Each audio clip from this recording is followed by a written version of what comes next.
మ్రాణను తీసుకుని వచ్చి ఈ మందిరమును కట్టించిన యెడల దాని యందు నేను సంతోషించి నన్ను గణపరచుకొందునని యెహోవా సెలవిస్తూ ఉన్నాడు. చూడండి, చాలా దేవుని స్తోత్రం కలుగును. హల్లెలూయా. ప్రియమైన బిడ్డలారా, మొదట మందిరమును కట్టే ముందు నీ ప్రవర్తన జాగ్రత్తగా చూసుకోవాలి. ఏం చేయాలంటండి? రాత్రి నేను ఒక స్థలాన్ని ప్రార్థన చేయడానికి వెళ్తే ఒక సహోదరు అడుగుతుంది, అయ్యా దేవుని ఆత్మ ఎలా వెళ్ళిపోయింది అని. అంటే ఒక మనుషుల నుంచి దేవుని ఆత్మ ఎలా వెళ్ళిపోయింది, ప్రార్థన చేయకపోతే వెళ్ళిపోయిందా అని. ప్రార్థన ఓపిక ఉన్నంత కాలం చేసే ఓపిక తగ్గిపోయింది. ఓపిక తగ్గినప్పుడు ఎవరైనా ప్రార్థనలు ఏమవుతారు, కొంచెము వెనకడతారు, చేయలేదు. అంటే నేను శారీరకంగా బలహీనమైపోయాను కనుక ఇంతకుముందు చేసినట్టు ప్రార్థన చేయలేకపోతున్నానయ్యా. మరి ప్రార్థన చేయకపోతే దేవుని ఆత్మ వెళ్ళిపోయిందా? నేను దేవుని ఆత్మను కలిగే ఉన్నానయ్యా, కానీ నా మనసుకు అలా అనిపిస్తుంది. అప్పుడు దేవుని ఆత్మ ఎప్పుడు వెళ్ళిపోయిందంటే, ఇప్పుడు ఓపికన్నంత కాలం ప్రార్థన చేయాలని ఆశ పుట్టింది, ప్రార్థన చేశావు. ఇప్పుడు ప్రార్థన చేయాలనే ఆశ అయితే ఉంది, కానీ శరీరం ఏమవట్లేదు, సహకరిస్తలేదు. కానీ ఇప్పుడు ఆ సహకరించిన సమయంలో దేవుని ఆత్మ నీ పక్షముల పురుగులతో ప్రార్థన చేసింది. అంటే నీ బలహీనతల యందు నీకు సహాయం చేస్తా ఉన్నది. అంటే సప్పగా ప్రార్థన చేయటం అసలు చేయకుండా లేదు, చెయ్యాలనే ఆశ ఉంది కానీ చేసే సత్వ శరీరం సహకరిస్తలేదు కనుక ఇప్పుడు నీ బలహీనతను ఎరిగి దేవుని ఆత్మ నీ పక్షంలో ప్రార్థన చేసింది. అంటే ఆశ నీకుంది, నీ పక్షంలో దేవుని ఆత్మ ప్రార్థన చేసింది. కానీ ఆ విధానంలో దేవుని ఆత్మ నీలోంచి వెళ్ళిపోవు. నీ క్రియలు సరైనవి కాకపోతే దేవుని ఆత్మ విడిచిపెట్టి వెళ్ళిపోయింది. దేవుని స్తోత్రం కలుగుతుంది. సౌలు మహారాజే, ఆయనకి దేవునికి లోబడే క్రియలు లేవు కనుక ఆ గుడారాన్ని వదిలిపెట్టి దేవుని ఆత్మ బయటకు వచ్చేసింది. అప్పుడు వేరొక ఆత్మ వచ్చింది, అతనిని పాడు చేసే మార్గంలో ఉండగా ప్రేరేపించింది. అంటే ఇప్పుడు దేవుని వాక్యానికి మనం భిన్నముగా ఉన్నాము అని అంటే దానికి అర్థం ఏంటంటే, నువ్వు దేవుని ఆత్మ కంటే కాని ఆత్మకి ఎక్కువ ప్రాధాన్యత ఇస్తున్నావని అర్థం.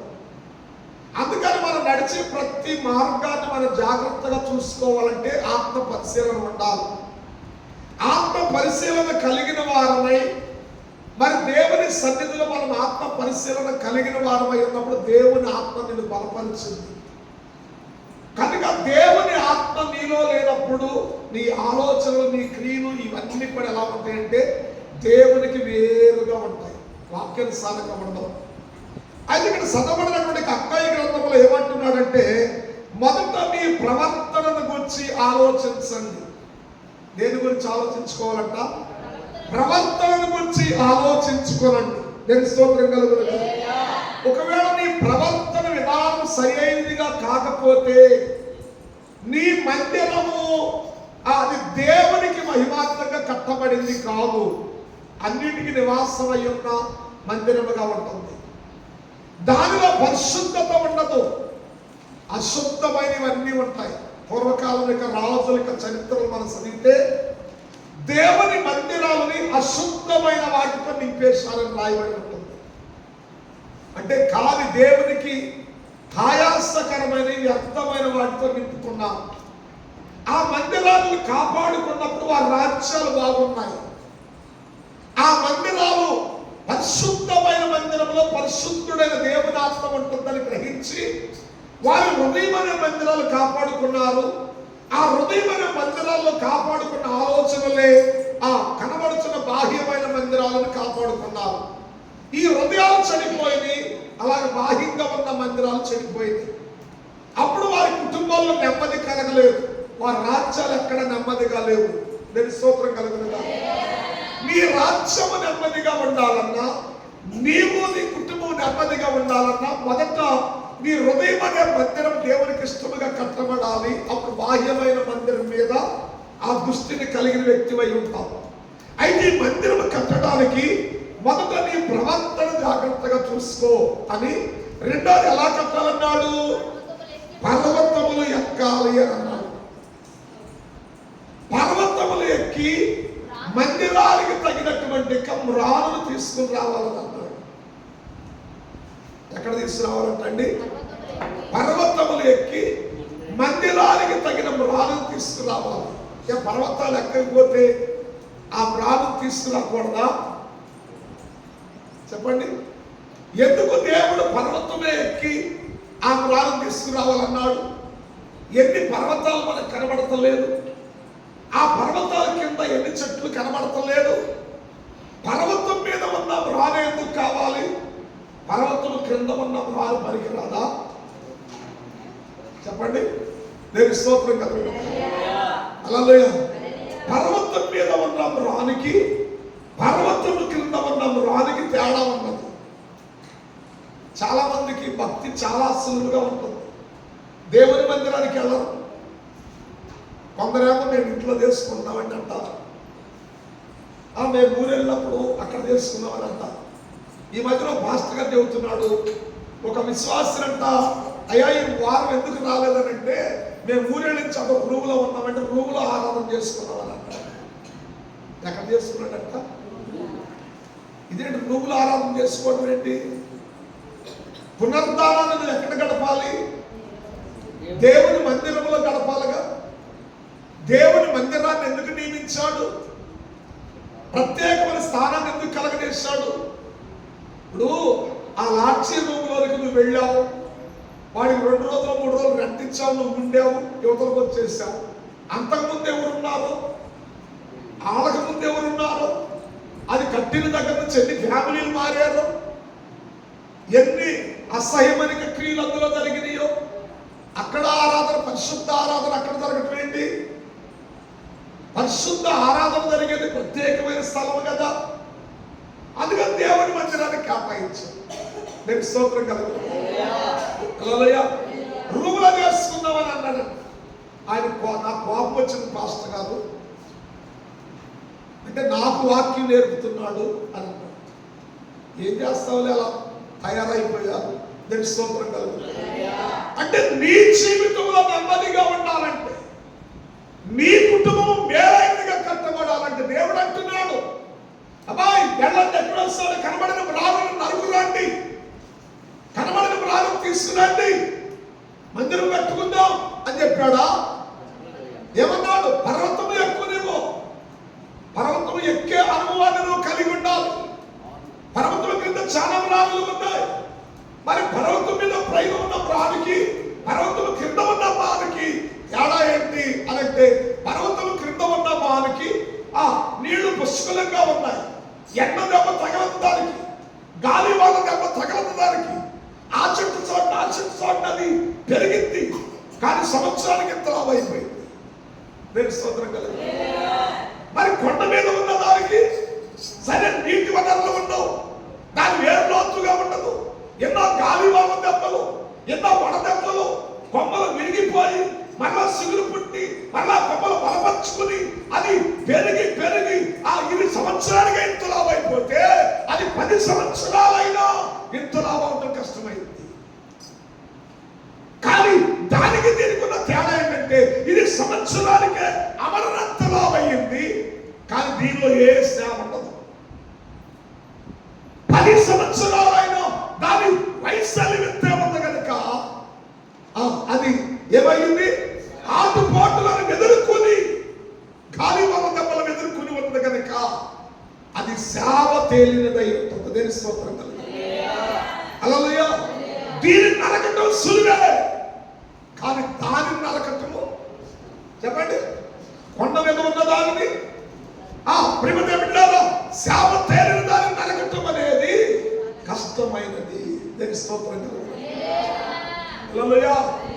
కనుక ప్రేమతో బిడ్డ, ఆ కొండ మీద ఉన్న రాళ్ళని తేవటానికంట మోషేని దేవుడు పిలిచాడంట. దేవుడికి స్తోత్రం కలుగును. హల్లెలూయా. మోషేని దేవుడు పిలిస్తే ఆ కొండ మీద ఉన్న రాళ్ళను తీసుకురావటానికంట 40 రాత్రి మానేస్తాడు, భార్య బిడ్డలను వదిలేస్తాడు, కుటుంబాన్ని వదిలేస్తాడు, ఆ మిత్రులను వదిలేస్తాడు, ఎండకు ఎండుతూ శ్రమ పడుతూ 40 రాత్రి పగళ్ళు శరీరాన్ని నలగొట్టుకుని దేవునికి అలవర్చబడిన వాడై ప్రేమ దేవుడిలాగా ఆ కొండ మీద ఉన్న రాము దేవునికి స్తోత్రం కలుగునుగా. హల్లెలూయా.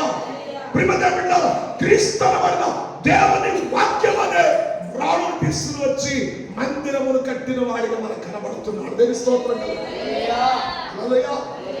ఆ 10 ఆజ్ఞలు రాయబడిన ఆ దేవుని వాక్యమే ప్రభు యేసుక్రీస్తును పోల్చబడి ఉంది. ఆ వాక్య అనుభవములోనే మోషే కొండ దిగి వచ్చి ప్రత్యక్ష గుడారాన్ని కట్టాడు. దేవుని స్తోత్రం కలుగునుగా. హల్లెలూయా. అంతేగాని తన ఇష్టానుసారంగా కట్టలేదు, తన ఆలోచన ప్రకారంగా కట్టలేదు. దేవుని స్తోత్రం కలుగునుగా.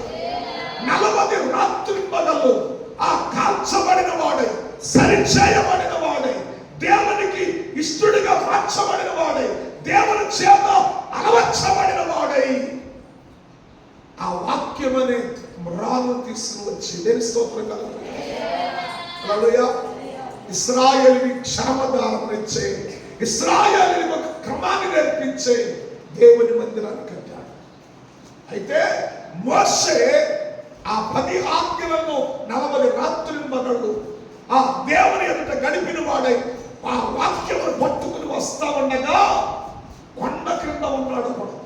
ఎవరంటే మోషే అన్నైనటువంటి హారు. ఈ కొండ క్రింద ఉన్నవాడు బ్రహ్మదేవుడు. అప్పటికే ఆ ఇశ్రాయేలు ఒక మందిరం కట్టేశాడు. ఈయనేమో ఆ మందిరం కట్టడానికి 40 రాత్రి పగలకు ఉపవాసం ఉండి 40 రాత్రి పగలు కాల్చబడి దేవునికి అనుకూలమైన రీతిలో చక్కబడి దేవుని మాటలను భారముతో మోసుకురావడానికి ఇంకా రాలేదు. కానీ కొండ కింద ఉన్నవాడు ఏం చేశాడు తెలుసా? కట్టేశాడు. ఇశ్రాయేలు ప్రజలు వచ్చారు, మోషే ఏమయ్యాడో మాకు తెలియదు, 40 రోజులుగా మాకు కనబడతలేదు అన్నప్పుడు వాళ్ళకి అర్థం కాలేదనుకో. ఈ హారోనికి అర్థం అవ్వాలిగా. హారోనికి తెలుసు కదా మోషే ఎక్కడికి వెళ్ళాడో. ఇశ్రాయేలులో ఐగుప్తులోంచి విడిపించిన సర్వాధికారి దేవుడు, 10 అద్భుతాలు చేసిన సర్వాధికారి దేవుడు, మీకు ఏ హాని కలగకుండా మిమ్మల్ని కాపాడిన సర్వాధికారి దేవుడు. దేని స్తోత్రం కలుగునుగా. హల్లెలూయా. కనుక తన ప్రణాళికను మనకి ఇవ్వటానికి, మన క్షేమాన్ని మనకి ఇవ్వటానికి మోషేని సీనాయి పర్వతం మీదకి పిలిచాడయ్యా.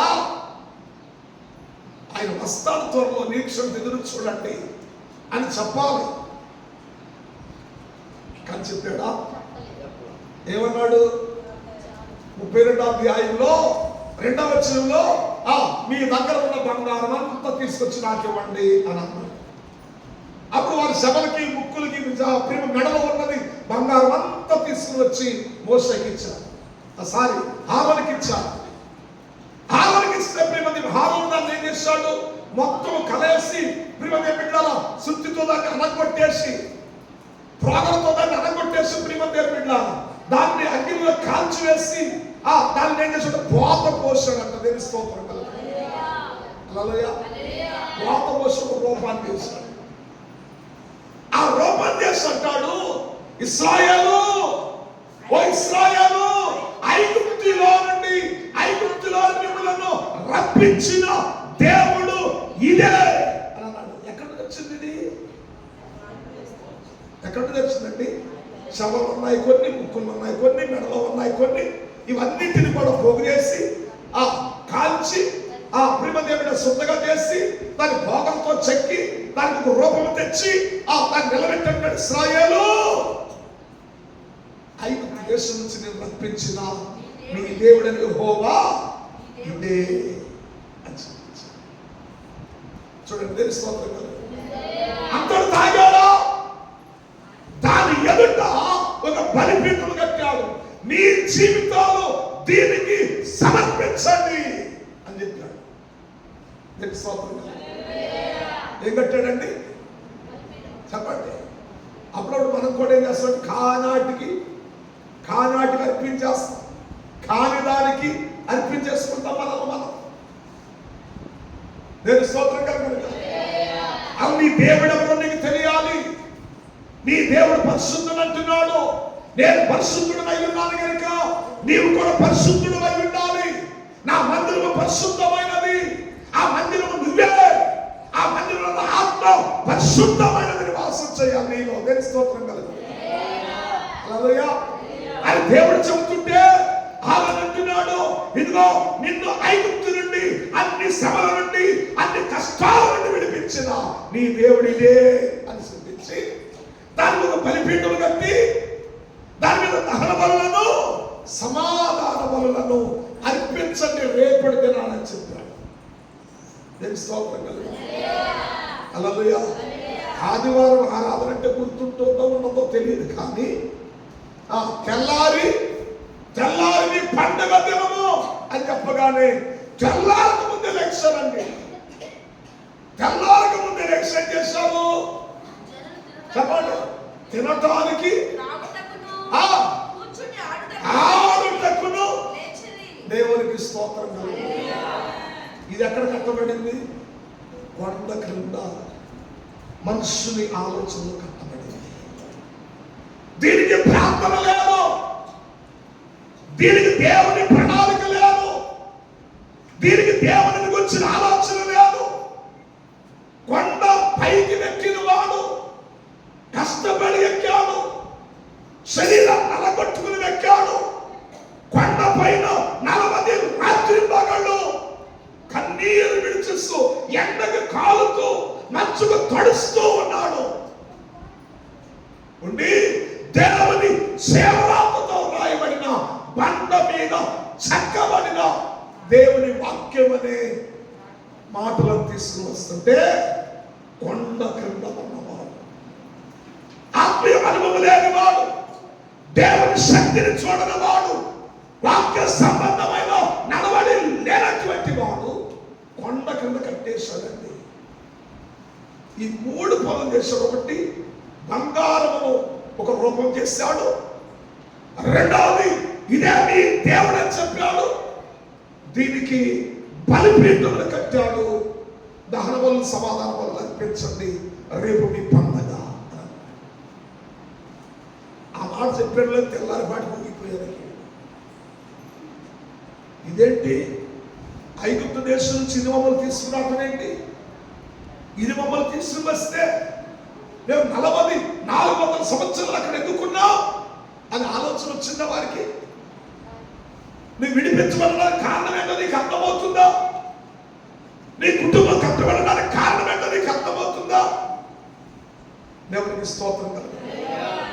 తెల్లారి పాటికి అక్కడ వధ జరిగిస్తూ, జంతువుల వధ జరిగిస్తూ, పశువుల వధ జరిగిస్తూ, సమాధాన బలులను దహన బలులను అర్పిస్తూ వాటి మాంసం తింటూ త్రాగుతూ లేచి ఆడటం మొదలు పెట్టారంట. అది చూసి దేవుడు కోపించి ఒక్క రోజునే 3000 మంది నేలం పడిపోయారు. 26వ వచనంలో 3000 మంది సరిపోయారండి. దేవుని స్తోత్రం కలుగు. హల్లెలూయా. అందుకే పౌలు మహనీయుడు అంటున్నాడు, మీరు దేవుని ఆలయం అయి ఉన్నారు.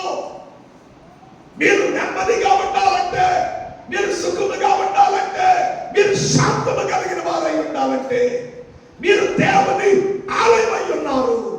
దేవుని ఆత్మ మీలో నివసిస్తూ ఉన్నాడు అని మీరు ఎరగరా? ఎవడైతే దేవుని ఆలయాన్ని పాడు చేస్తాడో దేవుడి చేస్తాడట, వారిని పాడు చేస్తాడు. చూడండి, మోషే తెచ్చిన ధర్మశాస్త్రం చొప్పున కట్టబడిన వారు దేవునికి ఇష్టలుగా ఎంచబడ్డారు. కానీ కొండ కింద కష్టము లేకుండా, అలుపు లేకుండా, శ్రమ లేకుండా ప్రజలను ఇదే దేవుని మార్గమని పక్కదారి పట్టించగా ఆ పక్కదారిలో నడిచిన వారు 3000 మంది కూలిపోయారు. దేవుని స్తోత్రం కలుగునుగా. హల్లెలూయా. కనుక ప్రియమైన బిడ్డలారా, అందుకనే దేవుని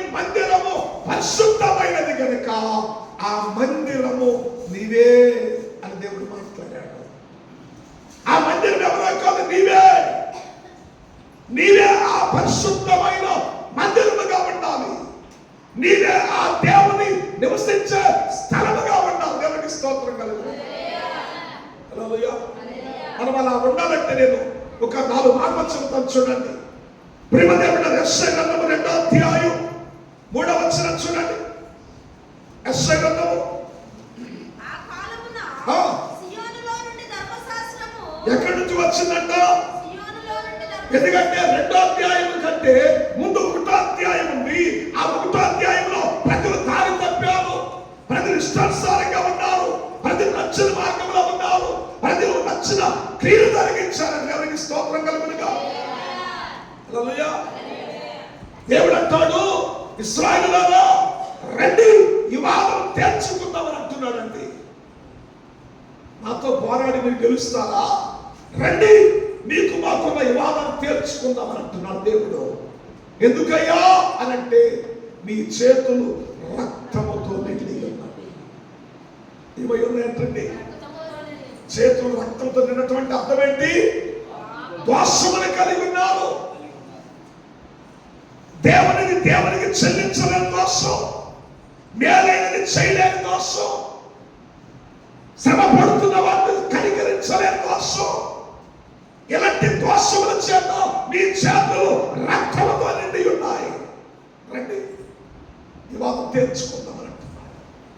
అని దేవుడు 2వ అధ్యాయం 3వ వచనం అంటున్నాడు, ఆ కాలమున చూడండి, శ్రమపడిన కాలమున కనికరించలేవు, శ్రమపడిన కాలాన్ని నడిపించలేవు.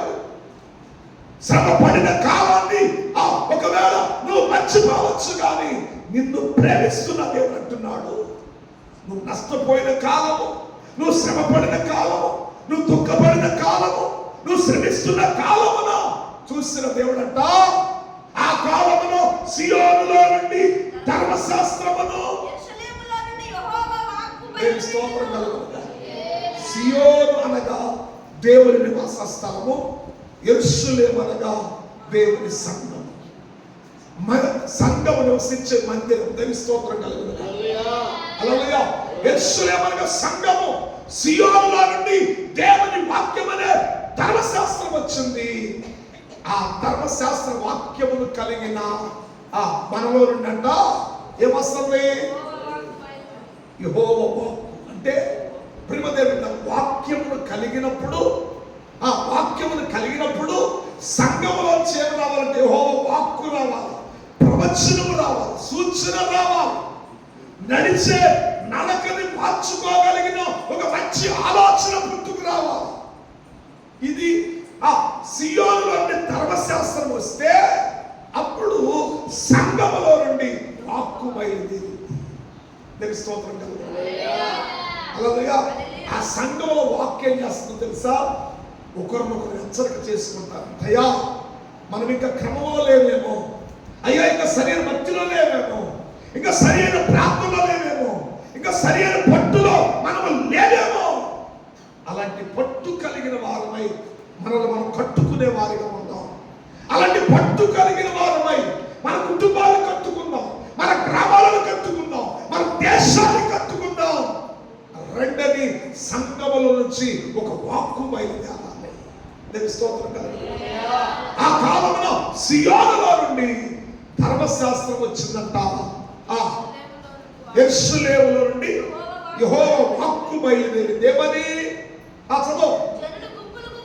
జనులు గుంపులు గుంపులుగా వచ్చి యాకోబు దేవుని మందిరములో యెహోవా పర్వతమునకు మనము వెళ్ళుదమరండని దేవునికి స్తోత్రం కలుగుతుంది. దేవుని మందిరానికి వెళితే నీకు ఏం బోధిస్తారంటండి? యెహోవా మార్గాన్ని బోధిస్తారంట. అంటే మార్గము తెలియక బ్రతుకుతున్నావేమో. చాలా మంది జీవితాల్లో నష్టాలనే మార్గంలో, సమస్యలనే మార్గంలో, నెమ్మది లేని మార్గంలో, సంతోషం లేని మార్గంలో, విడుదల లేని మార్గంలో, ఇంకా కుటుంబాలుగా కట్టబడని ఇష్టానుసారమైన మార్గాల్లో ఉన్నారేమో. కానీ యెరూషలేము ఆ సియోను నుండి వచ్చిన ధర్మశాస్త్రం అంట యెరూషలేములో దేవుని వాక్కుగా మారి ఆ వాక్కంట నీ జీవితానికి మేలైన మార్గాన్ని చూపించిందంట. దేవుని స్తోత్రం చెప్పండి. అంటే దేవుని మందిరానికి వెళితే నీకేం దొరికిందంటండి? మార్గము దొరికింది. ఏం దొరికింది? నీ సమస్యలో మార్గం దొరికింది, నీ కష్టాలలో మార్గం దొరికింది, నీ రోగములో నీకు మార్గం దొరికింది. దేవుని స్తోత్రం కలుగుతుంది. నువ్వు ఏ స్థితిలో ఉన్నప్పటికైనా దేవుని మందిరానికి వెళితే నువ్వు ఎలా బ్రతకాలో, ఎలా జీవించాలో, ఎలా కుటుంబాన్ని కట్టుకోవాలో, రాబోతున్న తరానికి ఎలాంటి ప్రయోజకుడు కావాలో ఆ నీ జీవితానికి విలువైన మార్గాన్ని చూపించేది దేవుడే. దేవుని స్తోత్రం కలుగుతుంది. హల్లెలూయా. అంటే యాకోబు దేవుని మందిరంలోకి వెళ్ళటం వలన మనకేం దొరికింది అన్నాడండి? మార్గం దొరికిందంటే. అప్పుడు వాళ్ళు చాలా నష్టపోయారు, శ్రమలకు గురైపోయారు, కష్టాలకు గురైపోయారు. ఆ కాలంలో దేవుని వాక్కు బయలువెడలి మాట్లాడుతున్నది. సియోనులో నుండి ధర్మశాస్త్రం వచ్చింది, యెరూషలేములో నుండి దేవుని వాక్కు బయలుదేరింది. రండి మనం వెళదాం. యాకోబు దేవుని మందిరంలో నివసించినప్పుడు మనము నడవలసిన మార్గాన్ని ఆయన మనకి నేర్పుతాడు. అంటే నీ జీవన విధానంలో నువ్వు బ్రతికే మార్గం ఎక్కడ ఉందంటే దేవుని మందిరంలోకి వెళితే ఆ మార్గం నీకు దొరికింది. నేను స్తోత్రం కలుగునుగా. రెండవది అపోస్తలుల కార్యాలు 13:42 వచనం చూడండి. అపోస్తలుల కార్యాలు 2:13-40. వారు సమాజ మందిరములో నుండి వెళుచుండగా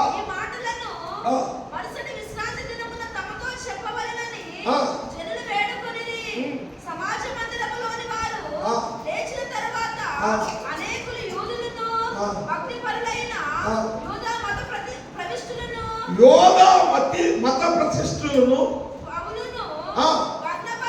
బర్నబాను వెంబడించిరి. వీరు వారితో మాట్లాడుచు దేవుని కృపయందు ఎవరిని హెచ్చరిక చేశారు? పౌలును బర్నబానంట ఆదిమ సంఘ స్థాపన కాలంలో ఆ మొదటి శతాబ్ద కాలంలో యూదులలో సంచరిస్తూ ఆ యూదులు మతనిష్ట కలిగిన వారు, మత ప్రవీణులైనటువంటి వారు. దేవుని స్తోత్రం కలుగును. అంటే ప్రియమైన బిడ్డలారా, మార్గము తెలియక ఆ మతం అనే ముసుగులో బ్రతుకుతున్న యోధ మత పెద్దల దగ్గరకు వెళ్ళి, ఆ మత ప్రతిష్ఠుల దగ్గరకు వెళ్ళి, ప్రియమైన బిడ్డలారా, యేసును గురించి వారికి ప్రకటన చేసి అనేకులను యూదులను, భక్తి కలిగిన యూదులను చూడండి ప్రభు తట్టు తిప్పారంట. వీళ్ళు అనుకోవచ్చు వాళ్ళే భక్తి కలిగిన యూదులైతే ఇంకా ప్రభు తట్టు తిరగటం ఏంటి అని అనుకోవచ్చు. దేవుని స్తోత్రం చెప్పండి. హల్లెలూయా, హల్లెలూయా. బాలాజీ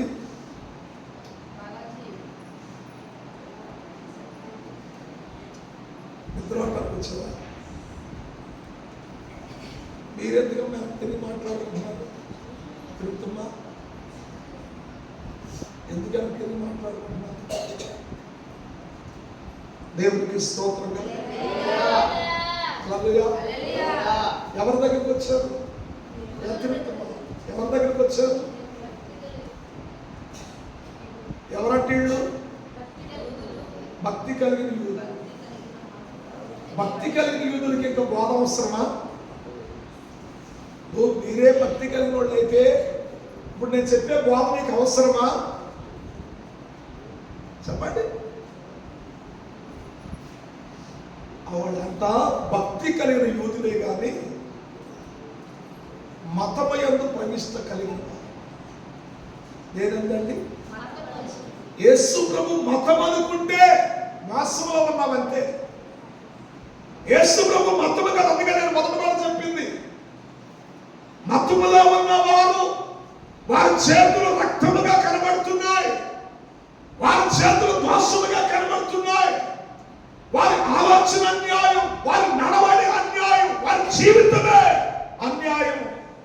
కనుక రెండు వివాదం తీర్చుకుందామని దేవుడు మాట్లాడుతున్నాడు 1వ అధ్యాయంలో. కానీ 2వ అధ్యాయం ఏమంటున్నాడంటే ఆ కాలమందు సియోను నుంచి ధర్మశాస్త్రం వచ్చింది, యెరూషలేము నుంచి దేవుని వాక్కు బయలుదేరింది. యాకోబు సంతతి వారందరూ ప్రియమైన బిడ్డలు, యాకోబు నియమించినటువంటి దేవుని మందిరములకు వెళుదాము రండని వారు చెప్పుకొని వెళ్ళుట ద్వారా వారికి దేవుని మార్గం దొరికిందంట. ఇప్పుడు మనకు కావాల్సిన మతమా మార్గమా? మార్గం కావాలి, మతం అవసరం లేదు. మతంలో ఉంటే మోసంలో ఉన్నాం అంతే. యేసు ప్రభు మతానికి దేవుడు అనుకుంటే అది మోసమే. యేసు ప్రభు మతానికి కాదు, మార్గానికి. నువ్వు నమ్మినా నమ్మకపోయినా, నువ్వు విన్నా వినకపోయినా, నువ్వు శ్రమ పడుతున్నావంటే నీ శ్రమ నుంచి విడిపించడమే ఆయన పని. నాశనమనే మార్గం నుండి నేను తప్పించడమే ఆయన పని. మార్గం చూపించడం ఆయన పని. అందుకనే వీళ్ళెవరంటే మంచి నిష్ట కలిగినటువంటి మతమును ఆచరిస్తున్నటువంటి దేవునికి స్తోత్రం కలుగును. మత ప్రవిష్ట కలిగినటువంటి వారంట. దేవునికి స్తోత్రం కలుగును. హల్లెలూయా, హల్లెలూయా. అంటే మతము యందు పట్టు కలిగిన వారండి, మతము యందు ఎంతో నిష్ట కలిగిన వారండి. వారికి క్రీస్తును గురించిన బోధ చెప్పారు. ఎవరో? పౌలు, బర్నబా. బర్నబా అంటే మంచి సహకారి. పౌలు ప్రకటించేవాడు, బర్నబా ఆ బాధ్యతను భుజాన్ని వేసుకునేవాడు. దేవునికి స్తోత్రం కలుగును. వీళ్ళిద్దరూ కలిసి వెళ్ళి వారికి క్రీస్తుని వచ్చిన బోధ నివారణ చేసిన తర్వాత అక్కడ వారు చెప్పిన మాట ఏంటంటే, ప్రభు యొక్క కృపయందు అది దేనిలో నిలకడ ఉండాలి. నిజంగా క్రీస్తు మార్గమును కలిగి ఉంటే ప్రభు కృప అండి. ఈ కృపకున్న అర్థం ఏంటి తెలుసా? కృపకున్న అర్థం ఏంటండి? నిజంగా ఈ కృపకున్న అర్థము కలిగితే ఆ భక్తిలో నీ నిలకడేంటి అర్థమైపోయింది. నేను స్తోత్రం కలిగి. ఈ కృపకున్న అర్థం ఏంటంటే, ఏది నీకు అసాధ్యం అవుతుందో అసాధ్యమైనది స్వసాధ్యముగా చేయగలిగిందే దేవుని కృప. ఏ మరణాన్ని మనం జయించలేకపోయామో, ఆ మరణానికి ఆధారమైన ఏ పాపాన్ని మనం జయించలేకపోయామో, ఆ పాపానికి ఆధారమైన ఈ లోకాన్ని ఎక్కడ మనం జయించలేకపోయామో, ఈ లోకములో ఉన్న పాపమును, పాపములో ఉన్న మరణాన్ని చేయడానికి వచ్చినదే ప్రభు యొక్క కృప. నేను స్తోత్రం చెప్పండి. హల్లెలూయా. ఈ కృపను కలిగిన వాడు దేవుని మీద తప్ప దేని మీద ఆధారపడడు. వీళ్ళకేముంటుందంటే మనస్సులో నిలకడ. ఏముంటుందండి? ఏముండాలి? భక్తికి నిలకడ ఉండాలి. నేను స్తోత్రం కలుగుతుంది. హల్లెలూయా, హల్లెలూయా. భక్తికి నిలకడ ఉండాలి. భక్తికి నిలకడ లేకపోతే సాతానుడు నీ మనసుని సంచలనం చేస్తాడు. ఆ సంచలనమైన జీవితమే నిన్ను పాడు చేసేదాకా అది వదిలిపెట్టదు.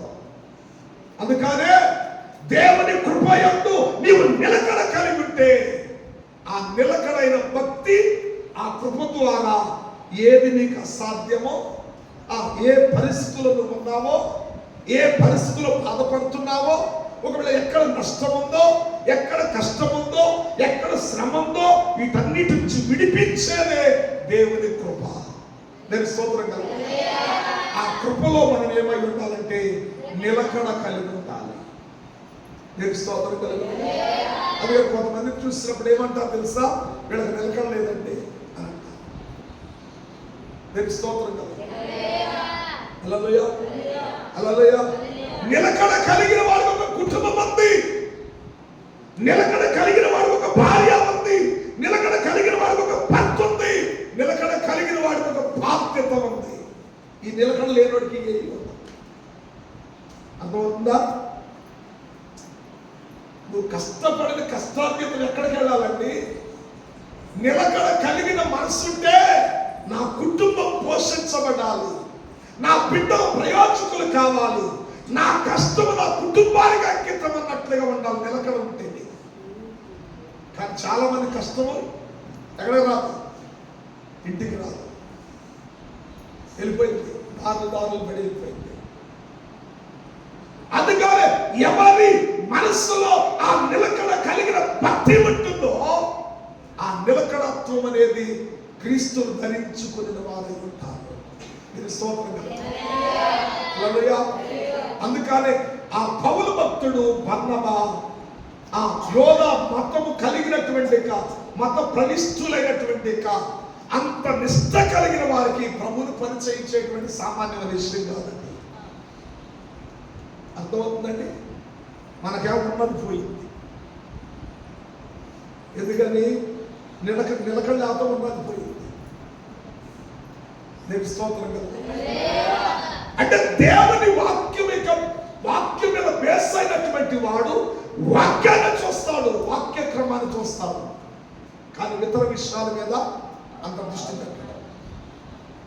ఎందుకంటే ఖచ్చితంగా నువ్వు వాక్యాన్ని కలిగినప్పుడు ఆ వాక్యం నిన్ను బలపరచడానికి, వాక్యం నిన్ను బ్రతికించడానికి, నీ బాధల్లో ఉన్న ప్రతి కార్యంలో నుండి నిన్ను విడిపించడానికి శక్తి కలిగింది దేవుని వాక్యం. అందుకనే వారు దేవుని కృపయందు నిలకడ కలిగి ఉండాలని ప్రభువుని గురించి సువార్త ప్రకటించారు. అందుకని మార్గం ఎవరికి దొరికిందో వారి మనస్సు నిలకడ.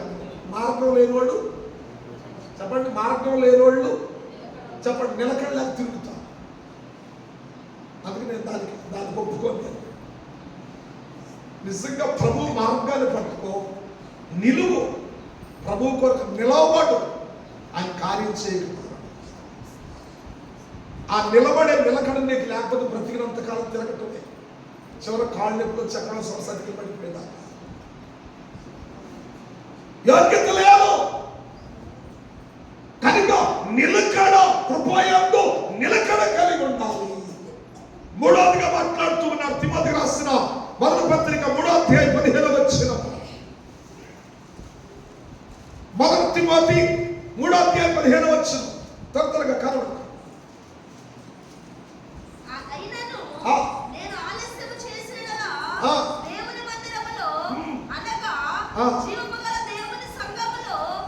దేవుని మందిరములో అనగా చూడండి, దేవుని మందిరము అనగా జీవము కలిగిన సంఘం.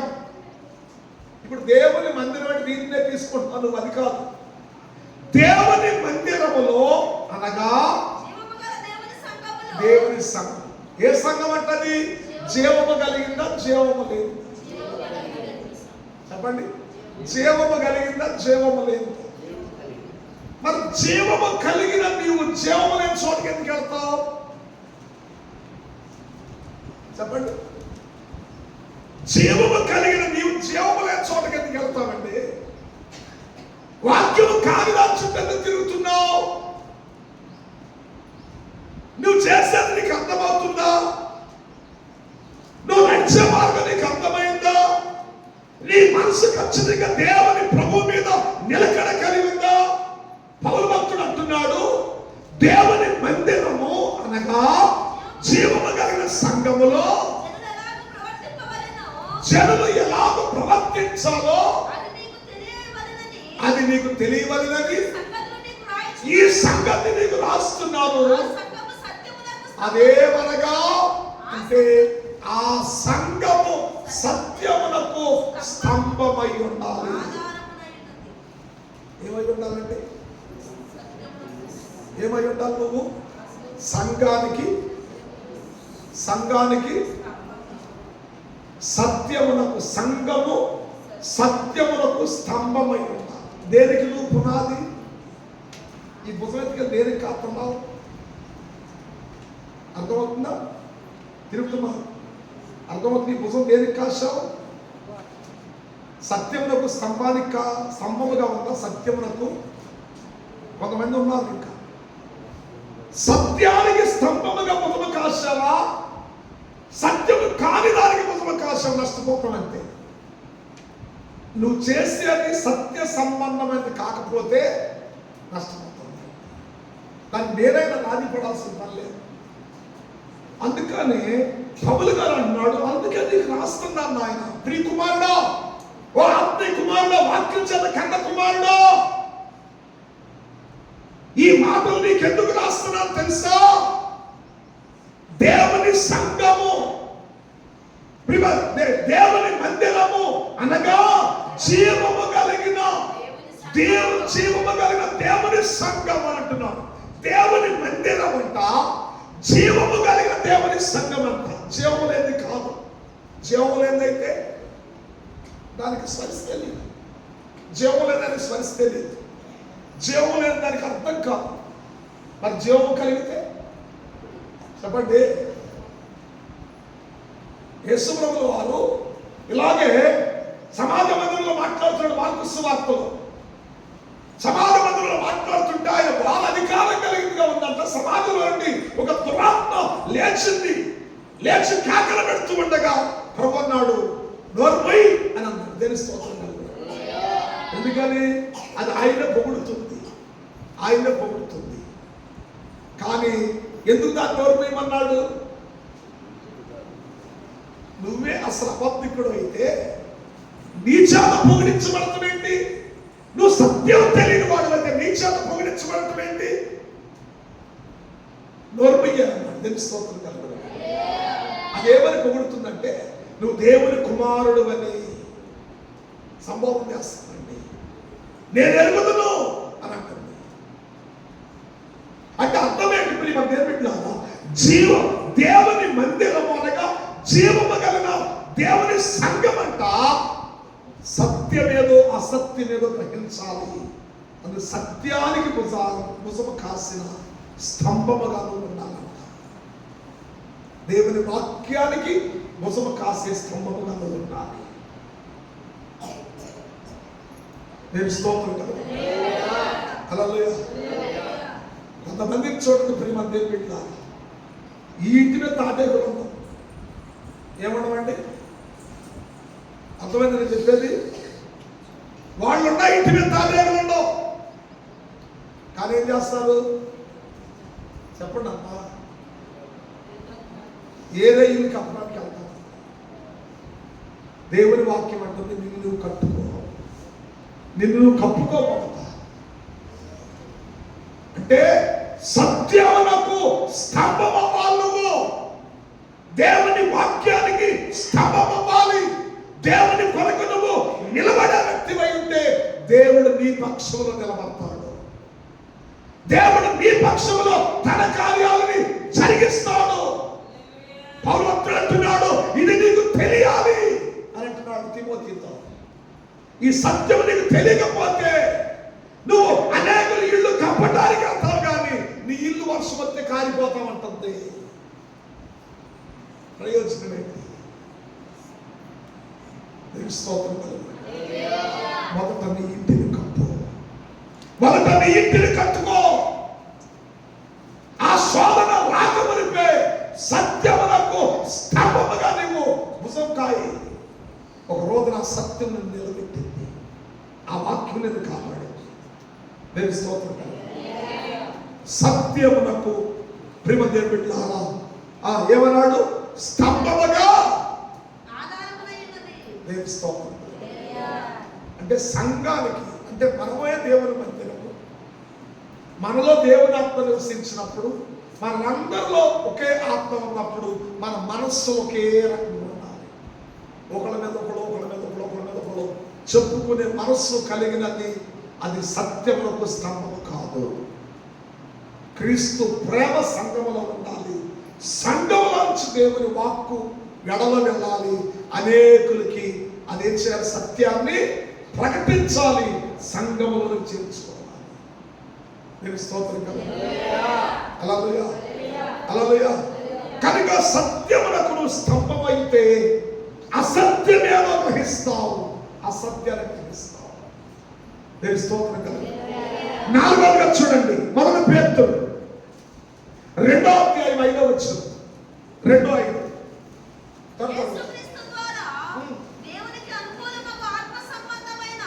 యేసుక్రీస్తు ద్వారా దేవునికి అనుకూలమైన ఆత్మ సంబంధమైన బలులు అర్పించుటకు పరిశుద్ధ యాజకులుగా ఉండుటకు మీరును సజీవమైన రాళ్ల వలె ఉండి ఆత్మ సంబంధమైన మందిరముగా కట్టబడుచు ఉన్నారు. దేవుని స్తోత్రం. ఇక్కడ ప్రియదేవులారా, ఇక్కడ ఏమంటున్నాడంటే ఆ పేతురు భక్తుడు ప్రియదేవుడు తన పత్రికలో రాస్తూ ఉన్నాడు, మీరు క్రీస్తునకు దేవునికి అనుకూలమైన ఆత్మ సంబంధం బలు అర్పించే మందిరముగా కట్టబడాలి. ఆత్మ సంబంధం బలు అర్పించేది. ఇందాక నేను చెప్పానే, ఆరోను ఏ సంబంధమైన బలు అర్పించడానికి బలిపీఠం కట్టాడు? చూడండి, ఏ సంబంధం? అది ఆత్మ సంబంధం, వాక్య సంబంధం అది కాదు. కానీ అర్పించారు. అక్కడ అర్పించి నష్టపోయారు ప్రజలు.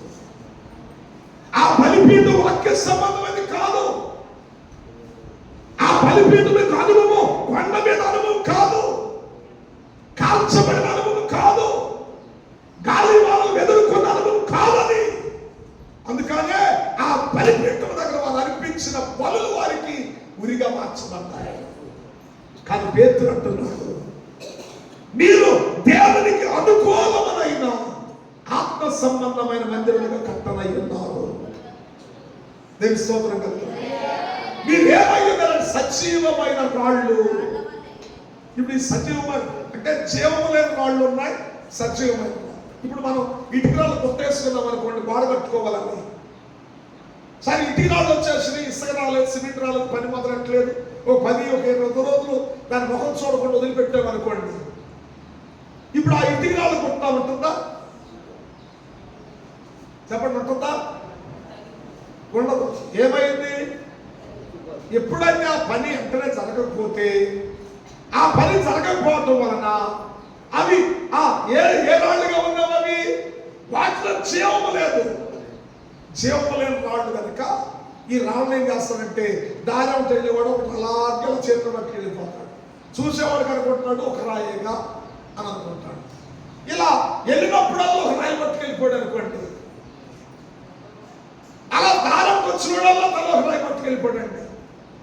ఇప్పుడు గుట్ట ఏమైపోయింది? ఏమైపోయింది చెప్పండి? ఇప్పుడు ఈ దారం వెళ్ళేవాడు ఎందుకని? పని జరుగుతుంటే గుట్ట మీద చేయరాదు.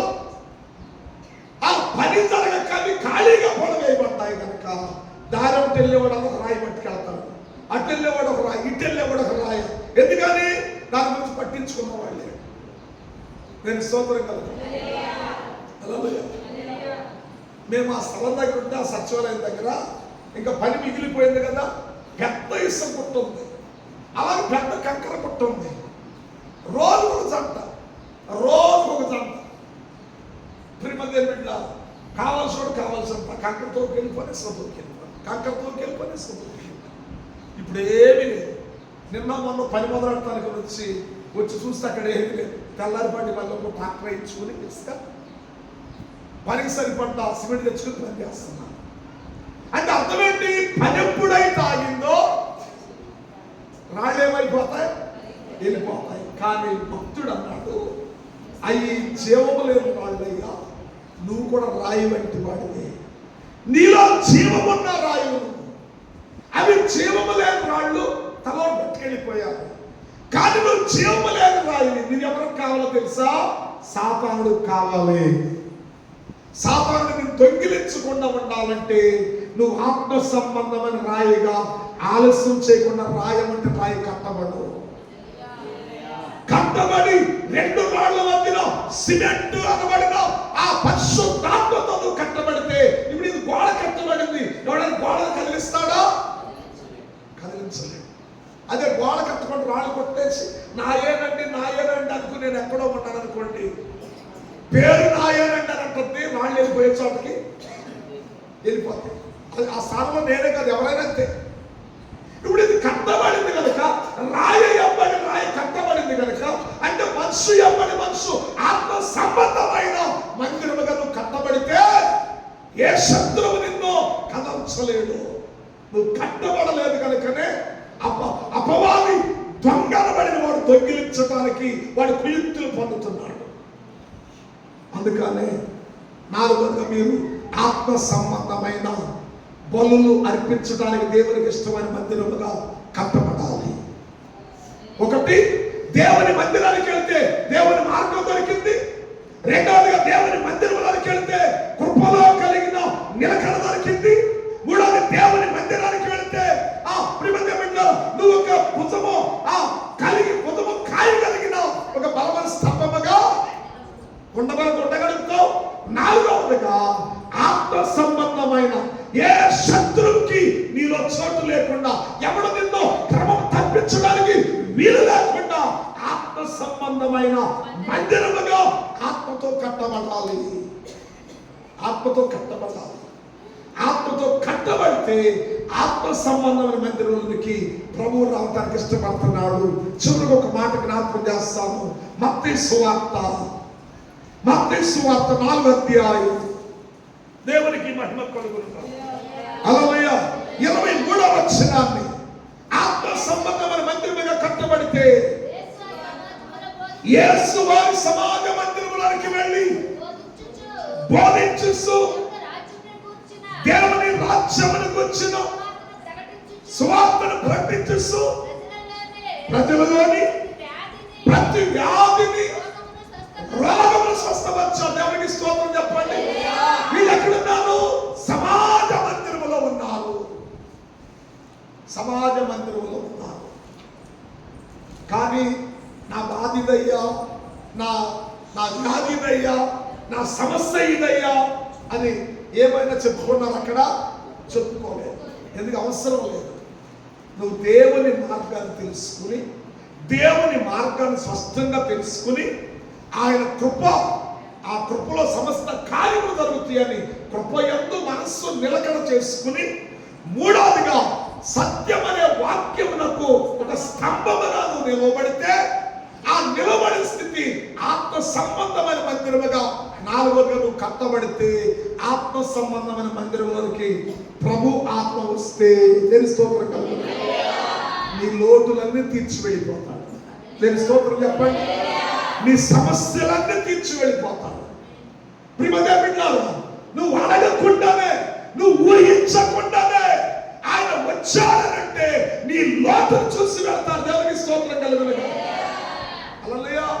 మనకులాగా ఎట్లా ఉన్నావు అని పలకరించాడు. ఆయన వస్తే నీ లోటులు తీర్చి వెళ్తాడు. ఆయన వస్తే నీ కొరతలు తీర్చి వెళ్తాడు. ఆయన వస్తే నీ సమస్యలకి పరిష్కారం దొరికింది. ఆయన వస్తే నువ్వు కొద్దిగా ఉన్నావేమో తొలగి మహావృక్షముగా మార్చబడతావు. దేవునికి స్తోత్రం కలుగును. హల్లెలూయా. హల్లెలూయా. కనుక ఆయన రావాలంటే నువ్వు ఆత్మ సంబంధమైన మందిరం. వేరువేరుగా ఉన్నావేమో, రాళ్ల వలె విడివిడిగా ఉన్నావేమో, సజీవమైన రాయిని మర్చిపోవద్దు. నేను జీవము కలిగిన రాయిని మర్చిపోవద్దు. నాలో దేవుని జీవం ఉన్నదనే సంగతి మర్చిపోకుండా ఆత్మతో కట్టబడు. ఖచ్చితంగా నీ అవసరాన్ని తీర్చి వెళ్తాడు. దేవుని స్తోత్రం కలుగునుగా. అట్టి కృప దేవుడు మనందరి మీద తోడై ఉండదుగాక. అట్టి కృప ఈ వాక్యాన్ని విన్న ప్రతి ఒక్కరిలో కార్యసిద్ధిని కలిగించునుగాక. వారి జీవితంలో సమస్త కార్యములు జరిగించునుగాక. వారి జీవితంలో సమస్త లోటులను తీర్చబడనుగాక. అట్టి కృప మనందరిని బలపరచునుగాక. ప్రార్థన చేసుకుందాం. తలల వంచండి. ప్రేమ కలిగిన మా తండ్రి, జీవాధిపతి, రక్షక తండ్రి, నీకే వందనాలు. మీరు దేవుని మందిరమై ఉన్నారని, దేవుని ఆత్మ మీలో నివసిస్తున్నాడని మీరు ఎరగరా? ఎవడు దేవుని మందిరం యొక్క ఆలోచనను పాడు చేయను, వాడు ఆ పాడు చేయబడుతున్న మార్గాన్ని కలిగి ఉన్నాడని మీరు కనికరపడిన ఆ కాలములోనే, ఆ సమయములోనే సియోనులోని ధర్మశాస్త్రమును, యెరూషలేములోని దేవుని వాక్కు బయలు వెళ్ళి నశించిపోతున్న మార్గము తప్పి జీవిస్తున్న మార్గము లేక తిరుగులాడుతున్న మానవ జాతికి మార్గమై ఈ లోకానికి మీరు వచ్చి తండ్రి కృపయందు నిలకడ కలిగిన వారిగా చేసి సత్యమునకై స్తంభాలుగా మీరు నిలవబెట్టి సజీవమైన రాళ్ళని ఆత్మ సంబంధంగా మందిరముగా కట్టి దానిలో నివసిస్తూ దాని లోటులన్నీ తీర్చిన తండ్రి నీకే వందనాలయ్యా. ఈ మధ్యాహ్నం నీ బిడ్డలలో మీరుండి వారి జీవితంలో సమస్త కార్యములు జరిగించి మీరు మహిమ పొందమని అయ్యా. నీ శరీరము నీ రక్తమును తీసుకున్న సిద్ధముగా ఉన్నారు. ప్రతి ఒక్కరూ ఆత్మ సంబంధముగా మందిరములుగా కట్టబడి ఉన్నారని విశ్వసిస్తుండగా అపవాది తంత్రములను లైవ్ చేయండి. అట్టి అనుభవం లేని వారు సజీవమైన రాళ్ల వల్లే ఉన్నారు. అపవాది దొంగిలించకుండా వాక్యమనే సత్యమునకు స్తంభముగా ఉండి సజీవమైన రాయిగా ఆత్మతో కట్టబడిన వారిగా ఉండి క్రీస్తును మహిమపరిచే మందిరముగా మార్చబడినట్లు మీరు సహాయం చేయమని యేసు నామములో అడుగుచూ ఉన్నాము తండ్రి. ఆమేన్.